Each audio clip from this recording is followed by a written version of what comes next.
Good evening. I am Parker Wiseman, Mayor of the City of Starkville, and it is my pleasure to have the opportunity to welcome you tonight. I do indeed feel honored looking at the program to see who I will share the stage with tonight. I better get this wrapped up as quickly as I can because you have some very esteemed people that will be bringing you most of your program tonight. Mississippi State has a strong tradition in promoting diversity. It is important not just in the life of this university, but it is important to the life of the state of Mississippi. I believe Mississippi State University has acted as an engine promoting a more diverse state through the years. And we are indeed grateful to have Dr. Tommy Stevenson, who is leading diversity programs now at Mississippi State. He is a personal friend of mine, and I have the utmost confidence not only in his abilities, but who he is as a person. And he is an asset not just to Mississippi State University, but to the Starkville community as we push forward into the 21st century.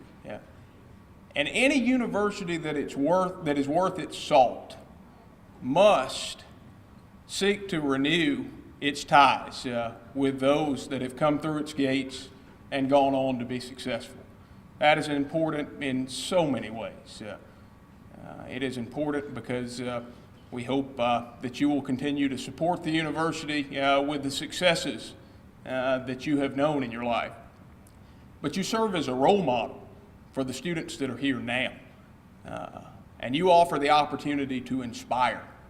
And we have many individuals here seated in this room tonight who are known all throughout the country that have taken time to be here to serve as an inspiration to the future generation, current students at Mississippi State University, and are here tonight renewing their ties to this institution.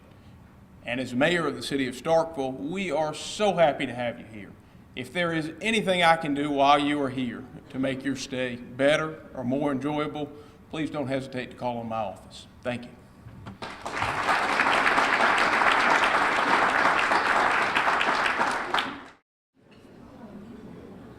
Good evening, everyone. My name is Dante Thomas, and tonight I have the pleasure of introducing our keynote speaker this evening, Mr. Earl M. Cummings. Earl M. Cummings is the chair and CEO of Best Assets Incorporated. Since 2000, Mr. Cummings has led the company from its roots as a marketing and management service provider for large inventories of single-family properties to his most recent venture as an investor in single-family rentals. In 2014, he formed a venture to raise $50 million in private equity to acquire 500 to 600 single-family rental properties. The venture has already secured $6 million in funding and anticipates closing the funds in the next 12 months. Mr. Cummings resides in Sugar Land, Texas, where his community service work includes work as current board chair member of CSTEM, an organization for inner-city youth in the Houston area that encourages disciplines of engineering, technology, science, and mathematics. Since 2006, he has served as a member of the board for Yellowstone Academy, a Christian-based K-8 inner-city school providing private school education to approximately 400 students in Houston, Texas. He also sits on the board for the University of Houston Alumni Association and serves as an industry advisor to the Jesse H. Jones College of Business at Texas Southern University. Mr. Cummings received his bachelor's degree in Management Information Systems from the University of Houston and his MBA from the Graziano School of Business and Management at Pepperdine University in Malibu, California. And last but not least, Mr. Cummings is a fall 1982 initiate of the Ada Upsilon chapter of Kappa Alpha Psi here at Mississippi State University. So without further ado, I would like to introduce to you my fraternity and chapter brother, Mr. Earl M. Cummings.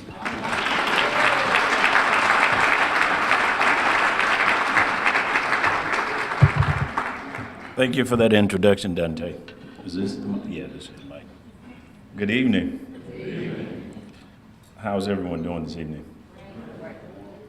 We have an impressive group of honorees, and I must say, I don't think I can recall being in the presence of so many PhDs in one room at one time in my life. It's intimidating on one level and refreshing on another. For the young people in the room, it signifies a level of specialty. And to think that there are 6 men, at least 5 to 6, that have achieved that specialty, meaning you went and researched something to a level of understanding of mastery. And that's commendable. So for tonight, without anything else being said, let's commend the PhDs who are receiving these awards and recognition tonight.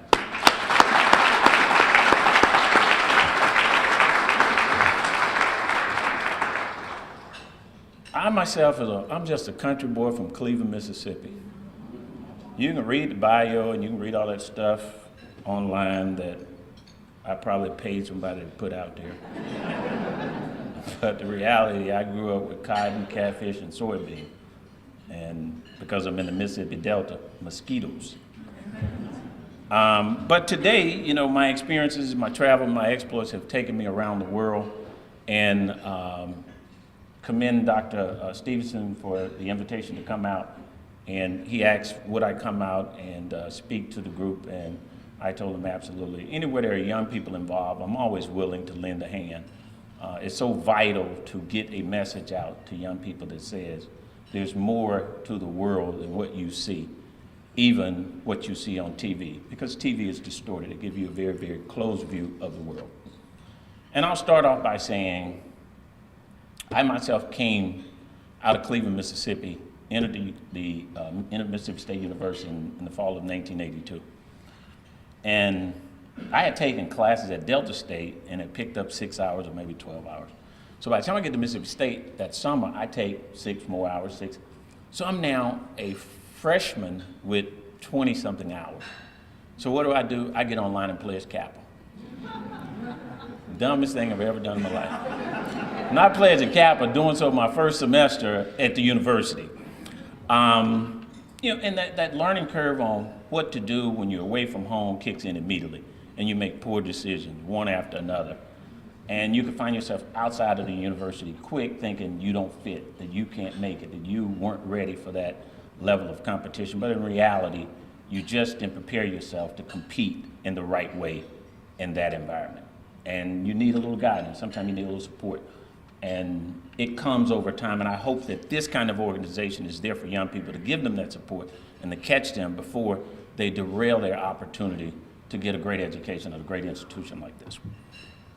With that being said, thinking about diversity and knowing that the Department of Diversity is kind of driving this function, I wanted to just challenge your thinking around diversity and look at diversity not as an opportunity to get someone into a program or to get someone into a school.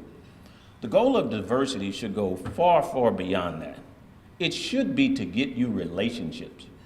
It should be to get you to know as many people as possible when you enter an institution, a program, a business, wherever you go. If you got in on diversity, the goal wasn't to get you in, and it certainly wasn't to get you in so that you could hang out with more people that look just like you. The goal is to expand your relationships so that you increase your opportunities from the experience that you're being afforded. Imagine this. Collectively, Black enterprise, top 100 companies generate $18 billion in revenue.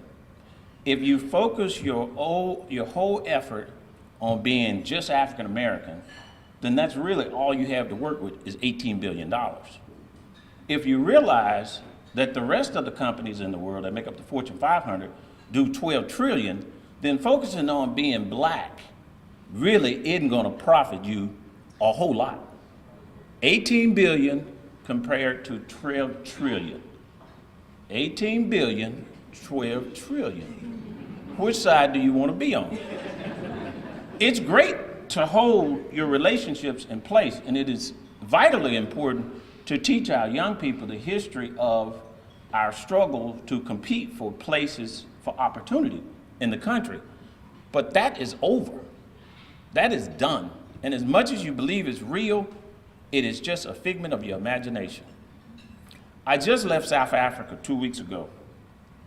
And it's funny because they are in the exact same position we were in 1960. They had just come out of apartheid in 1994, and they have been engaged into society in a way where they're just learning how to function in the roles that they've been given. Some were placed in leadership roles, some have been given jobs. But I was there for my 50th birthday to take in all that was about Nelson Mandela. So I'm going to the Apartheid Museum, I go to his home, I'm doing all this stuff. And I would strike up conversation as I'm traveling the country with others and say, yeah, so how about Mandela? And they'd go, oh, we don't really like that whole deal. I'm like, what deal? Well, we just feel like we got a bad deal. I'm like, what part of the deal was bad? Well, we really wish we could have took over the whole country. I said, really? So you believe that you could have fought this group and took the country, and then what? All the relationships that generate revenue for that country were tied to the group that you want to run off. So when you run them off, who are you going to do business with? And it is not just a joking matter in that respect, because I was told by one gentleman that at one point there may have been 70,000 Jewish members in Cape Town, South Africa. And he said more than 50% of that population left anticipating a civil war. And I explained to him the beauty and the greatness of Nelson Mandela is he convinced two groups who were fighting over the exchange of power not to kill each other to do it, to do so peacefully. And that with the opportunity to learn how to run the country, you stand the opportunity of improving your position in life. That's what diversity should be about. Getting an opportunity to improve your position in life. But the only way to do that is to build relationships and get to know people better. People do business with people they like and know. So if you leave the university and you don't know anybody new, that's the extent of your opportunity. Believe me, oftentimes you're sitting beside someone who's going to invent something, who's going to run a business, who's going to lead one of the positions as secretary of an agency in government. Imagine the guys who sat by Barack Obama in college and thought he was just a cool guy. This guy is running the free world. So the challenge for us as African Americans and as white Americans is to hold each other accountable for what we are doing, and that is we're competing in society for our rightful place. But there's a contract there that for everything that's given, there has to be something performed on both sides. And collectively, we've done a great job of negotiating out good things for African Americans, but what we haven't done was produce for ourselves real businesses that allow us to employ ourselves in a way that's relevant when we leave college environments. And that becomes our role beyond just the relationship we create around diversity. Our goal has to be that we learn how to do more with the businesses once we leave the university, once we put ourselves at risk. And that means, one, learning to be real leaders and managers. I was talking to Mr. Williams here. He said he went to an area in Mississippi. This is not to be demeaning to anyone, but he said he was working with a group and he took in some watermelons, and he said, man, every time I take those watermelons to this one particular place, that guy would count and weigh every one of them watermelons. And if the watermelon didn't weigh what it was supposed to, he wouldn't pay for it. You know what that is? Managing your costs. That's detailed managing your business. When you start a business, you have to put all of yourself into it. Sort of like how you treat your cell phone. Nobody gets to touch your cell phone. You handle everything that goes on that cell phone, everything that comes to that cell phone is private. You the only person that's going to upgrade it. You the only person that's going to ever do anything with your cell phone. That's the way you have to treat your business. Then you have to really look at growing your business. Businesses grow through organic growth. That means you grow it internally or through acquisition. As a small business owner, you have to look at some point and realize how much market is there for me to grow my business. If there's none, you have to merge or be acquired. Every morning I pick up the Wall Street Journal, there's somebody merging. There's someone acquiring someone. Why? Because they realize, I don't have enough market to grow here. If Walmart said they're gonna grow by 20%, then Kmart, Target, and others can't grow by 20%. Walmart's gonna dominate. So the other guys have to merge. That's why Kmart and Sears merged. As small businesses, we have to be prepared and know when we've tapped out. And then we must merge. And if we don't merge, let's acquire another business to grow. But we have to be bigger than what we start as businessmen. If you're at the same size you were 10 years ago, you should have either merged by now or sold out by now or acquired something by now, right? And then, and final, going back to the idea of business, entrepreneurs are not usually the most educated in our society. Take a Bill Gates, you know, he dropped out. Michael Dell, he dropped out. So education is not important to the entrepreneur. The idea of the business, the opportunity is important to them. They can go out and make a deal happen. They can make what happens happen, unlike the educated person. But the education becomes important because they eventually tap out on their knowledge of how to run the business. So for all of you who don't have the risk taken in you, but you know you'd like to be involved in business, that's where education becomes important. Becoming a master's degree person in business or in finance or in social sciences so that you can help an entrepreneur grow his idea, expand his idea, build his business. That's what we have to do with what we call our diversity opportunities. Build an infrastructure for ourselves that is business-based so that we have the opportunity to employ ourselves without having to do a give and take on every job, every deal, every time. That's our responsibility in the deal. Everybody's gonna compete for wealth. There's no guarantee that you're entitled to any portion of it. But being in this country, being born here, gives you an opportunity to compete like nowhere else in the world.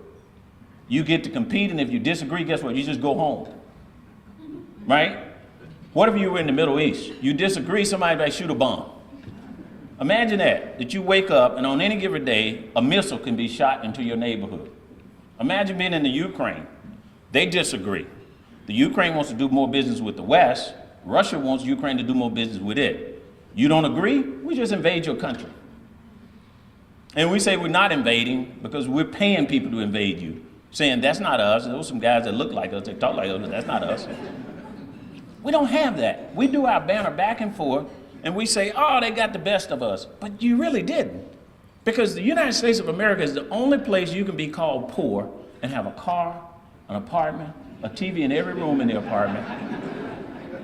Don't ever miss a meal. I was in India, and then I'm gonna sit down, in November of last year. And in India, they still have the caste system. It's not working as well, but it still exists. And so basically, there are 4 levels. I don't know them by name, but I know the last one, which is the untouchables. And these people are on the bottom of society. So imagine this. You could become a doctor as an untouchable, but you cannot administer care to anyone in a class above you. Imagine that now. You're allowed to get an education, but you're still tapped out on what you can do with that education. We don't have that issue here. There's not gonna be a bomb if we don't get into a university, or if you don't get a job, or if somebody gets, put out of a program. All you gotta do is go home and think about it and go back and compete tomorrow. You can even go to another school and compete. You can go compete at another company for a job. So realizing that the greatest thing that could happen to you is to be born in the United States, we should love this country, love the opportunities it affords us. But most of all, realize that the difference between where you are and where you want to be is the amount of time you have invested in the relationships that make things possible. It has nothing to do with your color. It has nothing to do with your smarts. A good attitude with a lot of friends gets you a long way. Thank you for your time.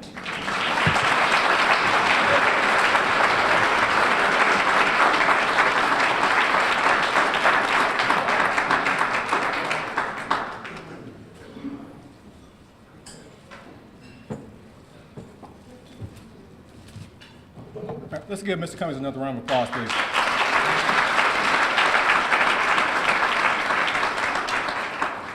As a token of our appreciation, Mr. Cummings, we wanted to present you with this gift. And again, just thank you for coming in and sharing your words with us. Absolutely. Thank you.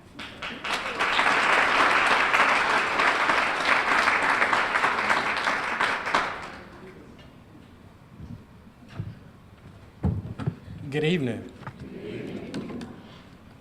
I'll start by reading a poem, The Bridge Builder by William Allen Drongo. An old man walking along highway came at the evening cold and gray to a chasm vast and deep and wide, through which was flowing a subtle tide. The old man crossed in twilight dim. The sullen stream had no fear for him. But he turned when safe on the other side and built a bridge to span the tide.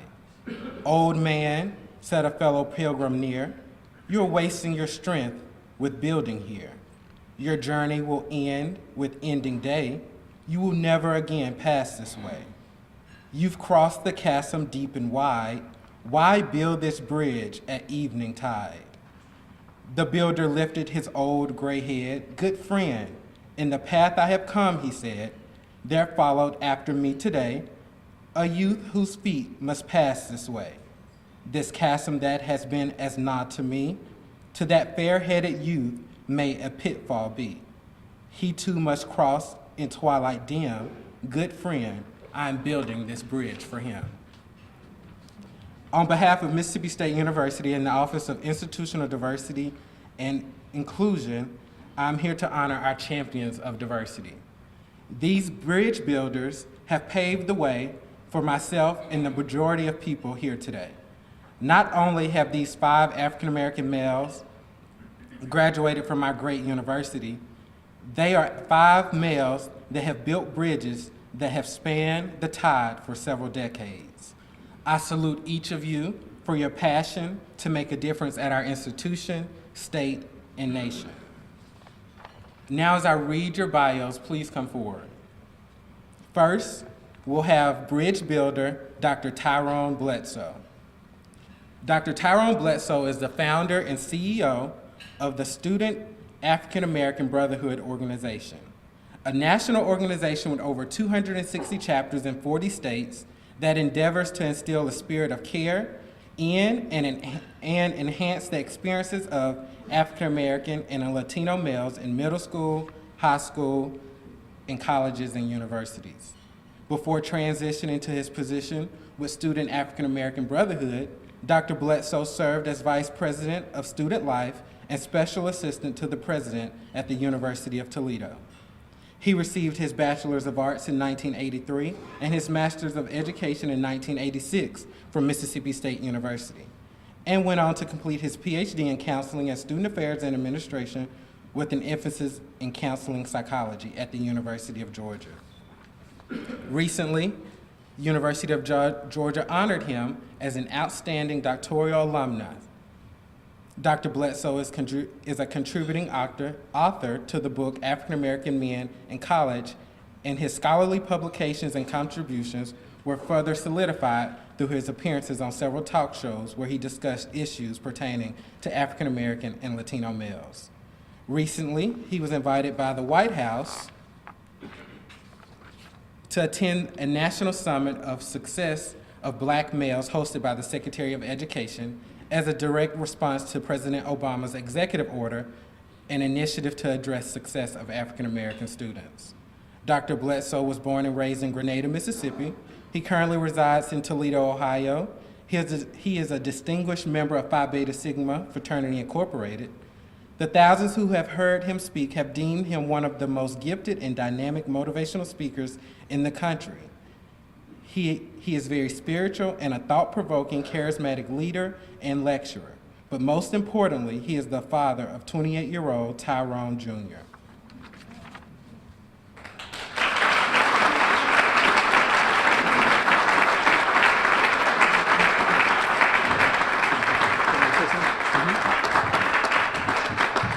Let's give it up for Alex. Give it up for Alex.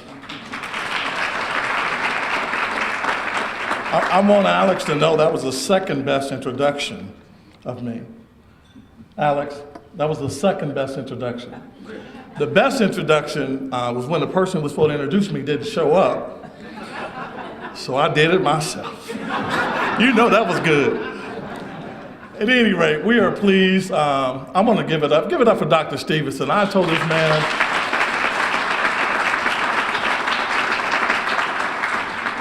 My office received a call for this dinner, and I thought it was the Mississippi State calling to ask for money. So I had to screen that call a couple times. I said, oh, they didn't have that number.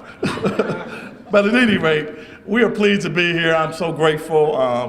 I want to thank the mayor. I've already messed up with the mayor at the table. I didn't know who he was. I said, so who are you and what do you do? He said, I'm the mayor of Starkville. So we're not going to speak anymore tonight, right, Mayor? Now, actually, the mayor and I exchanged cards, and we're going to talk about my program, maybe expanding it here to Starkville. I'll be meeting with the mayor in Memphis in about 3 weeks to talk about expanding my program to Memphis and Dallas, and we're all around the country. The island of Bermuda. We talked to some colleagues in India and Nigeria about my program, and we're going to pilot a boys' academy in London, England. Because we have a males problem in our world, not just in the U.S., but in the world. And so we're certainly committed to doing something about that. So I'm very grateful, Dr. Stevenson and his staff. Give it up for his staff, Greg and all of them for coordinating this. I want to recognize some of the family members who decided to put the other things off their calendar to be here tonight.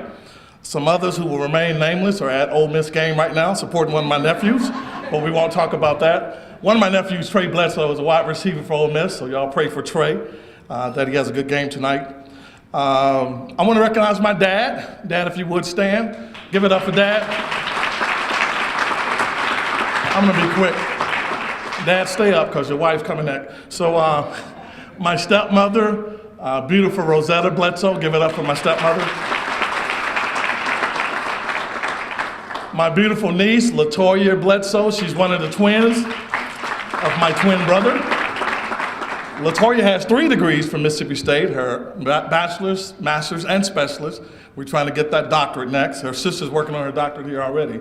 So those are the family. Then our friends of the family, Ruby Dumas, if you would stand, and Johnny Greer. Let's give them some love for coming over and sharing the table with us. Thank you very much. I'm going to move quickly because I know we have 4 other people. Thank you all so much. I'm so glad my dad here because when I was in school as an undergraduate, he only came to campus 2 times. They dropped me off, and he came to graduation. There wasn't no friends and family day, homecoming, nothing. And my mother came and she said, I said, Mom, I'm graduating. She said, okay, now, don't have me take off work. How many of y'all got a crazy mama? Raise your hand, your mama crazy. So have me take off work, you know my feet hurting. And come up there. So I went to Dean Lowry. Some of y'all might know Dean Lowry, arts and science. I said, Dean, I want to make sure I'm graduating. He said, Tyrone, you're fine. I was an RA on campus. I went back to my residence hall, and I thought about that thing again. I said, I'm going back tomorrow to see Dean again. So I walked in his office. He said, Tyrone, why are you back? I told you you're fine. I said, yeah, I know you told me I'm fine, but can you show me my name on the paper? Because my mama coming. I'm not disappointing my mom and my grandmama. I need to make sure my name on the paper. And my grandmother, bless her heart, Dad's mom, who couldn't read or write, died at 90 years old. Bless her heart, she thought when they called me a doctor, I was a physician. I never bothered to explain the difference, it didn't matter. Every now and then it bothered me, I'd go to her house and she'd say, baby, come here, my neck hurting. I said, Grandma, I'm gonna take some Robitussin and you'll be fine. You know, Robitussin fix anything. But anyway, let me move quickly. I don't have much time, but I'm so grateful. President Clinton honored me a few years ago, had me come and meet with him for 3 days in Chicago. And the first invitation, I thought it was a joke. I thought someone was pranking me, so I didn't respond. But this is one of the greatest honors for me, for my alma mater to honor me. I've gotten a lot of awards. University of Georgia, they recognized me years ago as outstanding alum. But this means so much to me tonight. So thank you all so much. Thank you.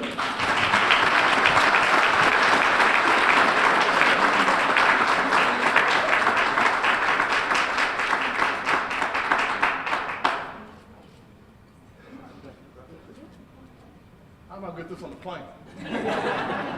Thank you all so much. I appreciate it.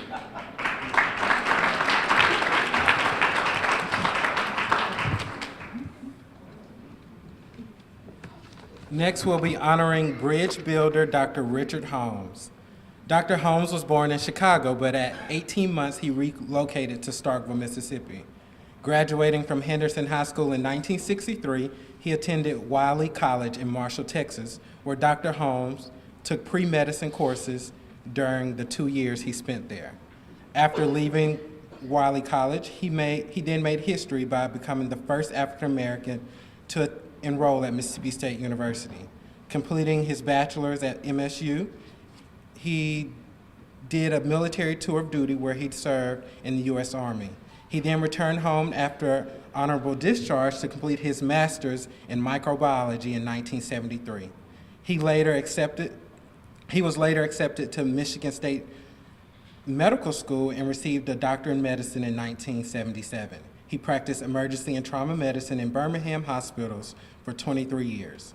In 1991, Mississippi State recognized his campus achievements and medical career by naming the university's Multicultural Center in his honor.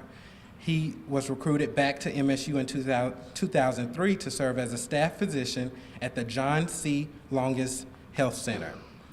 He was named MSU's 2006 National Alumnus of the Year. In 2007, the Mississippi State Legislature officially recognized and commended him for his career and activities at Mississippi State. Dr. Richard Holmes still remains active in various social, professional, and civic organizations, including the American Medicine Association, Kappa Alpha Psi Fraternity Incorporated, and the NAACP.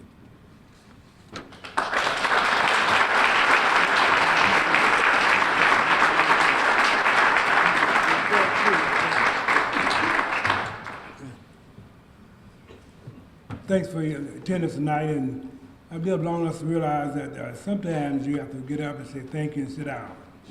And this will be one of these nights. I want to thank my family for attending, and I thank all of my friends, and everybody know it is. And I appreciate this honor, and I thank you, and God bless you.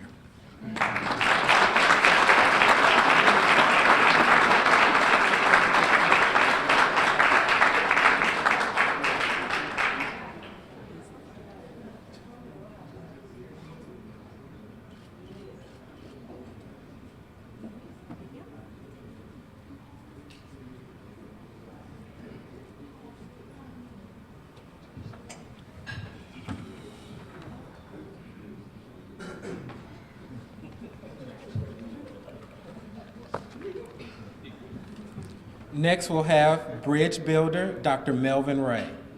Dr. Melvin Ray is a retired 27-year veteran of Mississippi State University. He has successfully served in a broad range of management positions, including Associate Vice President for Economic Development, 2006 through 2014. Prior to retirement, Dr. Ray coordinated a portion of the university's engagement with economic developers and industry collaborators to help recruit, retain, and create jobs. He coordinated or was engaged in recruiting several major economic impact projects, including Nissan, American Eurocopter, and PACCAR. Dr. Ray has numerous accomplishments. He helped design and implement several key projects, including the President's Commission on the Status of Minorities. Dr. Ray was also selected to testify before the U.S. Congressional Committee on behalf of the National Science Foundation. As a researcher, Dr. Ray has generated over $4 million in grants and contracts. He is the author and/or co-author of over 24 publications in leading reference journals. He earned his BS degree in industrial psychology from the University of Arkansas at Pine Bluff and a doctorate in sociology from Iowa State University. Dr. Melvin.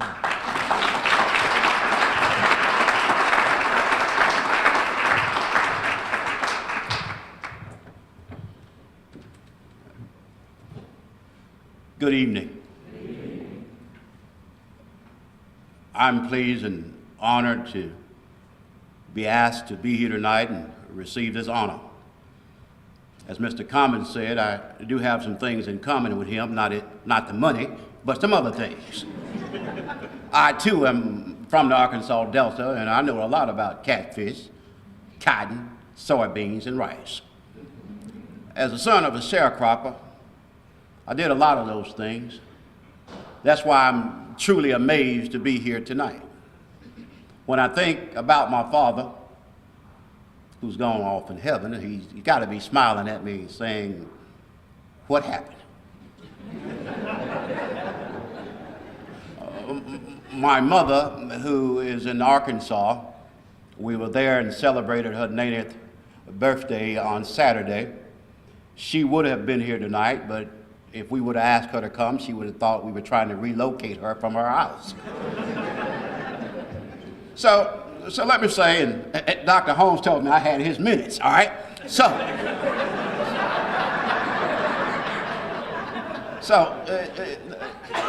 in all honesty and sincerity, let me say too, I'd just like to echo what everybody else has said.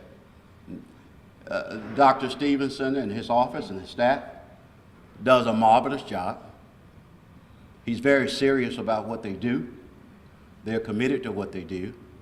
And I want to thank the university for supporting his office. I also want to thank the university for giving me the opportunity. That's all men of color or anybody else ask for, the opportunity to succeed. I would say about this conference here that it's real and it's meaningful, and we have to take it serious. As Mr. Commons says, we got to expand our relationships. Before I get too deep and go to my seat, let me also thank my family and my friends who are here with me tonight, my wife, Valerie. I also would like to thank James and Sheila Williams for showing up. Of course, the Stevenson family, who I feel as if they're part of my family. And, you know, I got new family members, Mr. Commons and Dr. Jackson. Okay? So it's just wonderful. And before I go to my seat, I just want to say that after retiring on June 30th and working on a research project with Dr. Stevenson, well, we had two major assumptions. One, that controlling for mental and medical challenges, that all students can perform at or above the national level. We believe the difference in students, if you control for medical and mental challenges, are social and behavioral attributes.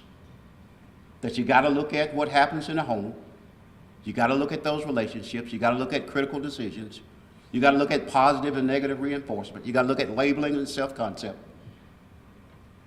If we can start working with our young black men to help them obtain positive self-concepts and a sincere belief in their abilities, we will see the gap narrow. But it's going to take all of us as a community to work together in a very strategic way. So as I go to my seat, I just ask you to be very mindful at this conference. Not only think about the data, but think about the solution.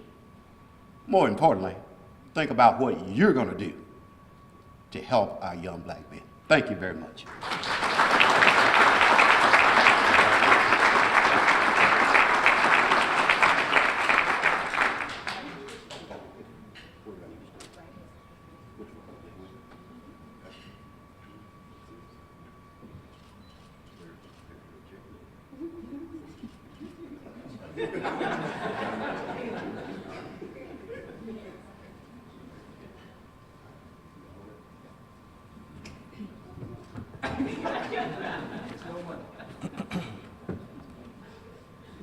Next, we'll have Bridge Builder, Mr. Kenneth Robinson.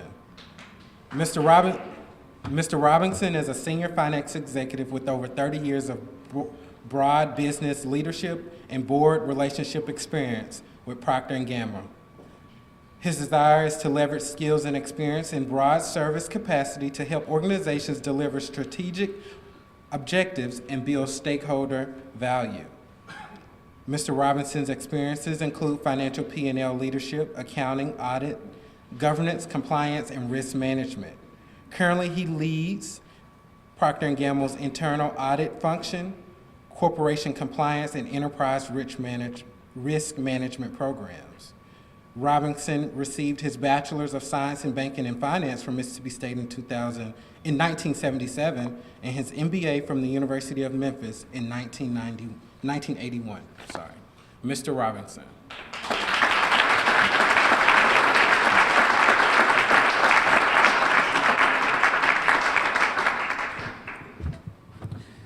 Good evening. Indeed, it is an honor to be here. And before I start, I want to recognize my wife, who's here with me, and who made our 10-hour drive down here from Cincinnati to be here. And I will have to tell you that I fly a lot around the globe, and the opportunity to come and be recognized here, you know how much that meant to me that I drove down to visit. But I simply want to say that I thought there was a mistake, when Dr. Stevenson called me and said he wanted to honor me. And then I got here and, following Mr. Cummings and looking at the list of honorees with all of the PhDs, I knew I was in the wrong place. But, one of the things that, you do is you do service, community service. And I tell you, one of the things that I am, very engaged in is really giving back, to the African American community. If there's one thing, that, when I'm gone, that I want people to acknowledge, it would have been the concept, that you mentioned, Alex, a bridge builder. And I had no idea of how they were going to acknowledge, individuals this evening. But that is something that I think for us African American men who have achieved some level of success, we have such a huge responsibility to not only be bridge builders, as Mr. Cummins talked about in terms of expanding the world, expanding the globe and connecting.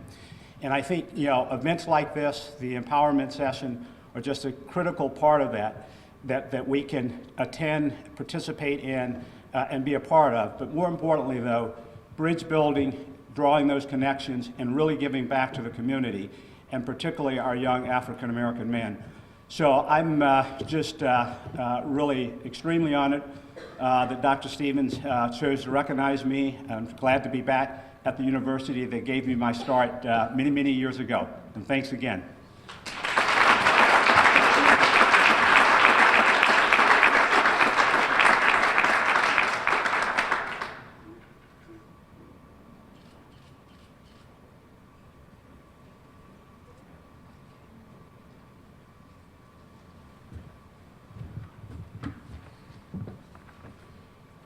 Next, we'll have bridge builder Dr. Loston Rowe. Since 2009, Dr. Loston Rowe has served as North American Commercialization Manager for DuPont. He provides overall leadership, strategic guidance, and business management for new chemical products in DuPont's crop protection research pipeline. Since joining DuPont, Dr. Rowe has held various professional and management positions in research, development, sales, and marketing. In 1999, he was appointed development manager and was responsible for field research for new products from their discovery to final sales to customers. In 2001, Dr. Rowe was named manager of Crop Protection's North American Registration Group with accountability for obtaining new product approval for various regulatory agencies, including US EPA. Dr. Rowe is certified in Six Sigma methodology. Dr. Rowe is a native of Aberdeen, Mississippi. He earned his BS and MS degree in agriculture from Mississippi State University. He then went on to earn his PhD from Michigan State University. Dr. Rowe currently resides in Wellington, Delaware.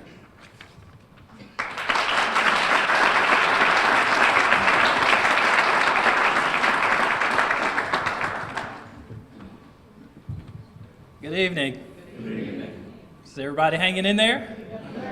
Are we getting past some folks' bedtime? Or Tommy didn't tell me how many minutes I have, so I won't take you past your bedtime, I promise. But seriously, I want to really appreciate Tommy and the entire Diversity and Inclusion Office for bestowing this honor on me tonight. I've been coming to the summit now probably 3 or 4 years, and each year it gets better and better.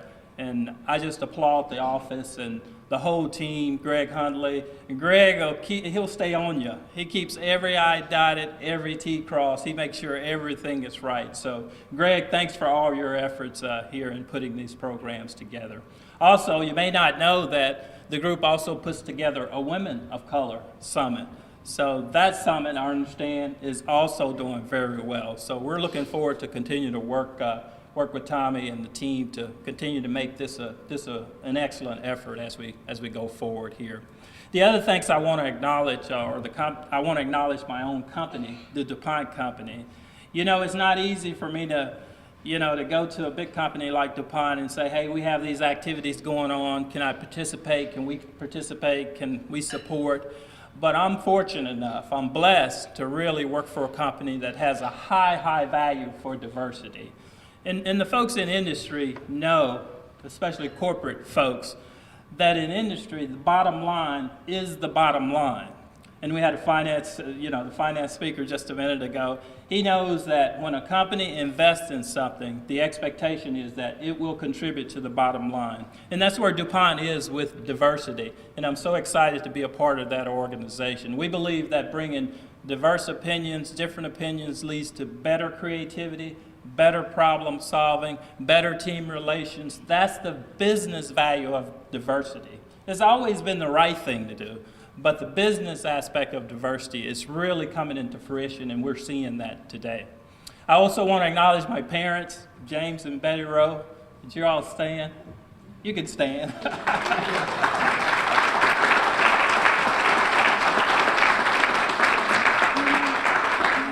You know, I told the students last year that one of the keys to success was having a real strong work ethic. And I can certainly tell you that Mr. Rowe gave me a strong work ethic. But I'm so proud of you. I know you're proud of me, but I'm even more proud of you. You're looking at a couple who, when they graduated from high school in the late 50s, this institution was closed to them. They didn't have this opportunity. 20 miles away from Mississippi State campus, and they couldn't come here. So what did they do? They sent all 6 of their kids to Mississippi State. All 6. And how many degrees? How many degrees? My mom knows the degrees, but my dad knows how much it costs. And Dr. Shaw, you better watch him. He may be asking for a tuition refund. But thank you. Thanks for being able to join me tonight. Lastly, how many students are out there? Great number of students here. For me, I'm here to inspire you, but the reality is that you inspire me.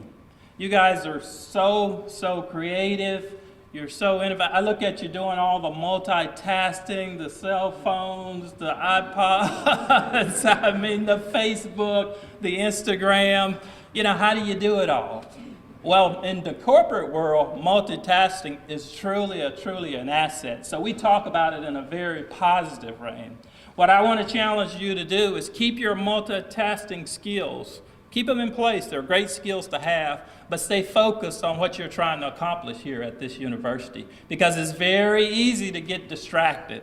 So my message to you is stay focused, stay the course, leave here with a degree that's going to lead to your success as you go forward. And one of the speakers earlier said networking, reaching out, building relationships, all of that is absolutely critical to not only your success here, but again, as you go out into your career. And the first opportunity that you have is, of course, tomorrow morning. What time? What time, students? 8 o'clock.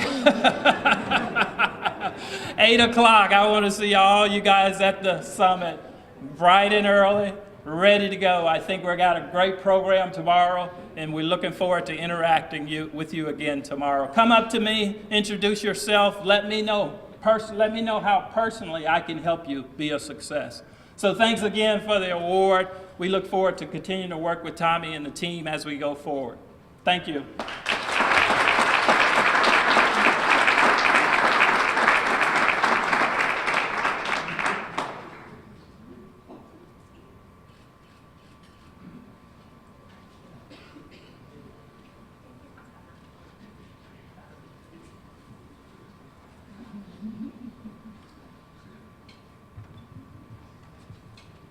Let's give honorees a round of applause, please.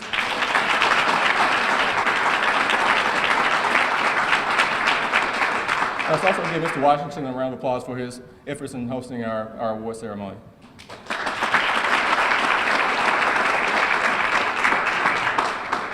All right, just a few remarks before we adjourn for the evening. We will resume the summit tomorrow morning in the Culver City Union, which is in the heart of our campus. We will have registration beginning at 7 a.m. Our first session will begin at 8 o'clock a.m. So again, 7 registration, 8 o'clock first session begins. We do have parking available for all of our guests who are not currently associated with the university at the Humphrey Coliseum or the Palmero Center. We have, for your convenience, shuttle service running from those lots to the area nearby the Union. So take advantage of that, please. Tomorrow, we have a full day of sessions lined up for you that we're very excited about. We have institutional leaders coming in. We have Dr. Al Rankins coming in from Alcorn State, Dr. Valmis Towner coming in from Coleman Community College. We have Dr. Keenan, our president, speaking. We have foundation representatives speaking, which we have some of them present in the audience tonight. We look forward to hearing from them. We have some industry representatives, which Mr. Robinson is one of them. We're looking forward to hearing from him and his panel tomorrow. We also have some students that will be participating, and we're very excited to hear their perspectives. So again, I think we have a very great lineup. We invite all of you to be there, and just to speak affirmatively, you will be there tomorrow? Yes? All right. All right, so with that said, again, we thank you all for coming out, and we hope that you have enjoyed the summit thus far, and we have more to come, so again, please join us tomorrow. Oh, one more thing, sorry.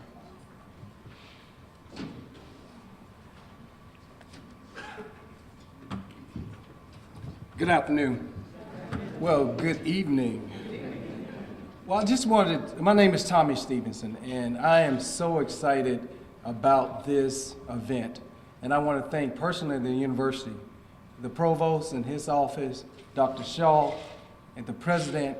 Without their support, this would not be possible. And I think I have the best job at the university.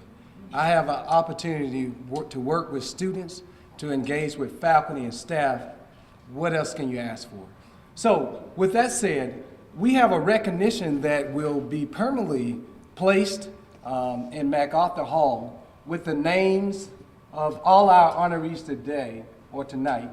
We have, it says, in recognition and distinguished service, loyalty, and devotion to the mission and vision of Mississippi State University, and this is for the women as well as the men. So the women from spring, names are printed here, as well as honorees tonight. So we are so excited. We believe that the university is committed to this. We need to do some work. And like one man said, if not you, then who? If not you, then who? If not us, then who? If not now, then when? When will we start to close the gap of the achievement gap, the academic achievement gap of men of color? I know that we have the potential, and this is just one event that can start the conversation. We're so excited, and we're so excited about these honorees. Thank you all so much, and we see you in the morning.